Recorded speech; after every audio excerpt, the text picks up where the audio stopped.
Most people think manipulation looks obvious. They imagine a liar, a scammer, a controlling partner screaming in your face. But real manipulation almost never looks aggressive in the beginning. It looks polite, friendly, caring, sometimes even loving. And that's exactly why intelligent people fall for it every single day. The scary part?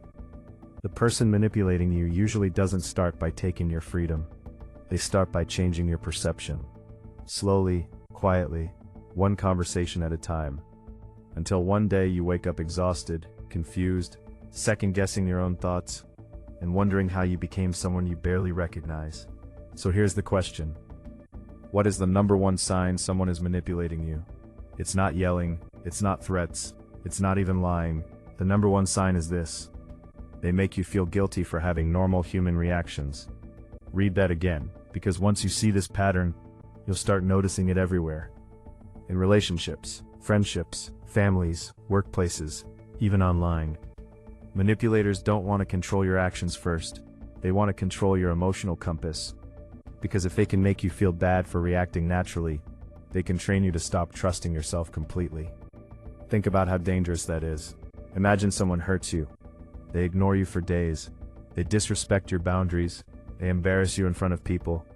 A healthy person listens when you express pain. But a manipulator does something different. They flip the spotlight back onto you. Suddenly your reaction becomes the problem, not their behavior. You say, "That hurt me." They answer, "You're too sensitive." You say, "I didn't like that." They answer, "You always overreact." You say, "Why did you lie to me?" They answer, "I lied because you make everything difficult." See the pattern? Every conversation becomes emotional self-defense, not accountability. And after enough repetition, your brain starts adapting to survive. You begin editing your feelings before speaking. You rehearse conversations in your head. You apologize even when you did nothing wrong. You feel anxiety before expressing basic needs. That's not communication anymore. That's psychological conditioning. And millions of people are trapped in it without realizing it. Because manipulation doesn't feel like prison in the beginning. It feels like confusion. And manipulators thrive in confusion. Why? Because confused people are easier to control. When you clearly trust your instincts, manipulation struggles to survive. But when someone constantly makes you doubt yourself, your confidence slowly collapses. This is why some people leave conversations feeling mentally exhausted instead of understood. Have you ever argued with someone and somehow ended up apologizing, even though they caused the problem? That's not random. That's a strategy. Maybe not always conscious, but definitely powerful.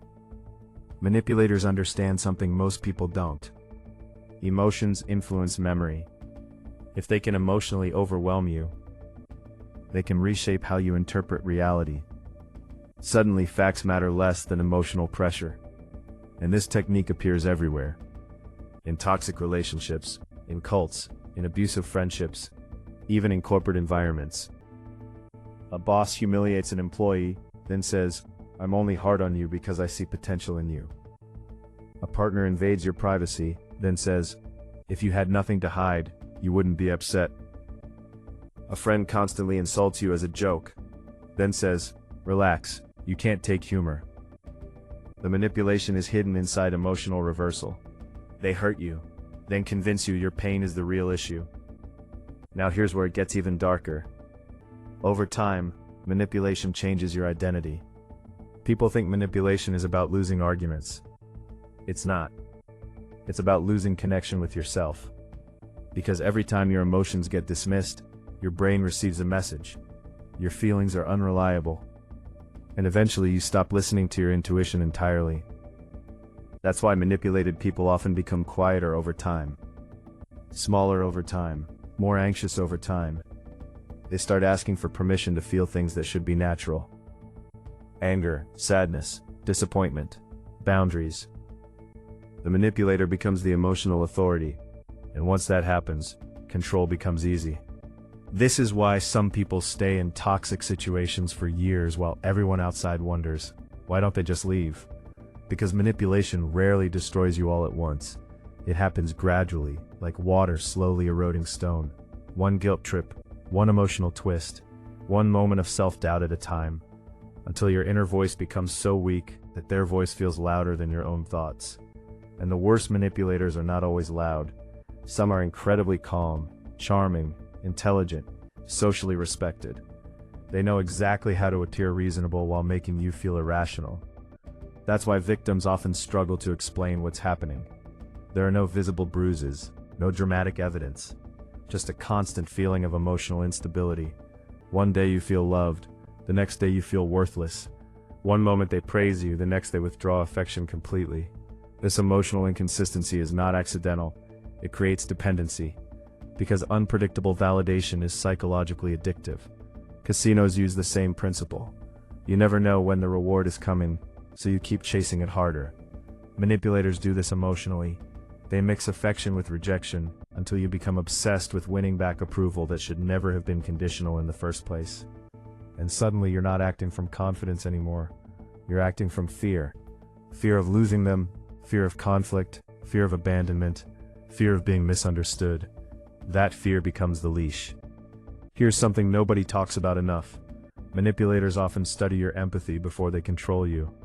They look for compassionate people, loyal people, forgiving people. Why? Because empathetic people naturally try to understand others deeply, and manipulators weaponize that kindness against them. Instead of asking, "Why are they hurting me?" empathetic people often ask, "What pain made them act this way?"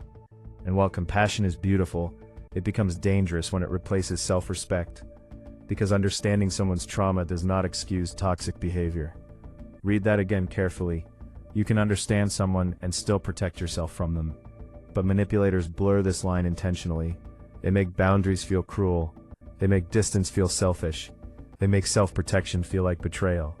And that psychological trick traps people for years, especially in romantic relationships, because love mixed with guilt becomes emotional quicksand. The more you struggle, the deeper you sink. You start believing their happiness is your responsibility. Their anger becomes your fault. Their emotional instability becomes your job to fix. And meanwhile, your own mental health slowly disappears in the background. But the biggest wake-up call usually comes from one terrifying realization. You no longer recognize who you were before them. Maybe you used to laugh more, speak more confidently, feel emotionally secure. Maybe you used to have strong opinions and clear boundaries. Then slowly, almost invisibly, everything changed. You became cautious, hyper-aware, emotionally drained. That transformation doesn't happen by accident. Human beings are shaped by emotional environments, and toxic emotional environments reshape identity the same way polluted air damages lungs. Little by little, day by day, until dysfunction starts feeling normal. That's why manipulation is so hard to escape. Not because people are weak, but because the manipulation becomes integrated into everyday life. It becomes familiar, predictable, routine. And the human brain often chooses familiar pain over unfamiliar freedom. That sentence alone explains why so many people stay trapped. The unknown feels terrifying when someone has spent years convincing you that you can't trust yourself without them. So how do you fight manipulation? The answer surprises most people. You stop defending your emotions like they're crimes. Seriously, watch what happens when you stop over-explaining your feelings to people committed to misunderstanding you. Manipulators survive through emotional negotiations. Endless circular conversations, endless guilt, endless confusion, but clarity threatens manipulation immediately. Imagine saying that behavior made me uncomfortable, and refusing to debate whether your discomfort is valid. Imagine setting a boundary without writing a 5-page emotional essay defending why you deserve basic respect. That changes everything, because emotionally healthy people don't need to convince you your feelings are wrong in order to be heard. Healthy communication creates clarity. Manipulation creates emotional fog. One leaves you feeling understood, the other leaves you mentally exhausted. Learn to notice the difference. That tension in your chest before certain conversations. That anxiety before checking their messages. That fear of expressing simple emotions. Your body often recognizes manipulation before your mind fully accepts it. And here's the truth that changes lives. Manipulation loses power the moment you stop needing permission to trust your own reality. That's the breakthrough, because manipulators can only control people who constantly abandon their instincts to maintain approval. The moment you reconnect with your intuition, the entire dynamic starts collapsing. Suddenly you notice patterns you ignored before. You notice how every disagreement becomes your fault, how every concern gets minimized, how every boundary gets challenged. And once you see the pattern clearly, it becomes impossible to unsee. That's why awareness is dangerous to manipulative people. Awareness breaks emotional dependency. And this is exactly why some manipulators become angry when you grow more confident. Confidence threatens control. Self-respect threatens access. Emotional independence threatens manipulation completely. A person who trusts themselves becomes extremely difficult to psychologically control. So if there's one thing to remember from this video, remember this. The number one sign someone is manipulating you is not that they hurt you. Everyone makes mistakes sometimes. The real sign is that they consistently make you feel guilty for reacting to the hurt they caused. That pattern changes everything, because healthy people take responsibility. Manipulators rewrite responsibility. Healthy people want resolution. Manipulators want control. Healthy people respect your emotions even when they disagree. Manipulators attack your emotions so they never have to face accountability. And once you understand that difference, your entire perspective changes. You stop asking, "Am I too sensitive?" and start asking, "Why does this person benefit from me doubting myself?"